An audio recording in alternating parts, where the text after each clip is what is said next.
C'est bien, continuez.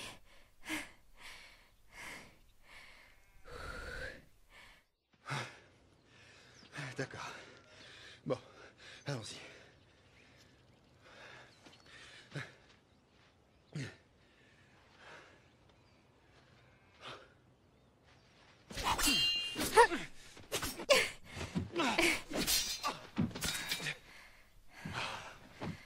Ça va venir.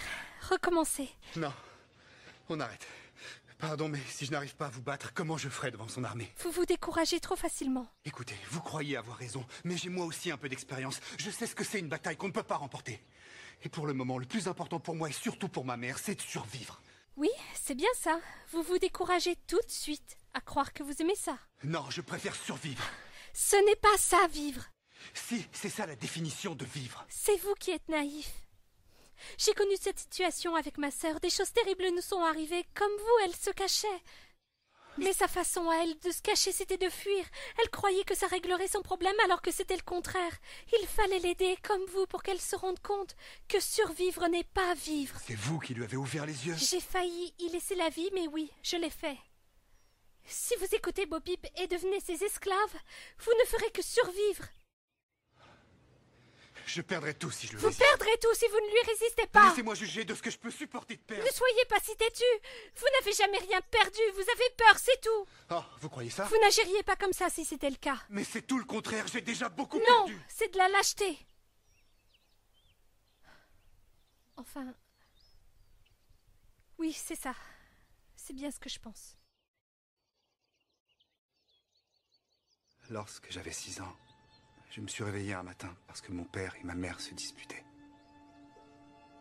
Ça arrivait souvent. Souvent pour la même raison. Ils buvaient.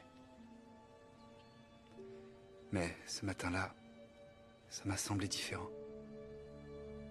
Cette fois, mon père ne criait pas. Il pleurait. Entre deux sanglots, il a dit à ma mère une chose dont je me souviendrai toujours. Je vais battre cette saleté. Pour notre garçon, je dois être un homme meilleur. Un homme différent. Je dois arrêter. Il lui a promis de le faire. Régulièrement, mon père partait pour nous réapprovisionner. C'était un voyage de 2 semaines. En général, ça devenait 2 semaines de beuverie. Mais il lui a dit que cette fois, il n'avalerait pas une seule goutte et que dans 2 semaines, il rentrerait à la maison, sobre. Comme il était avant. Son époux, mon père.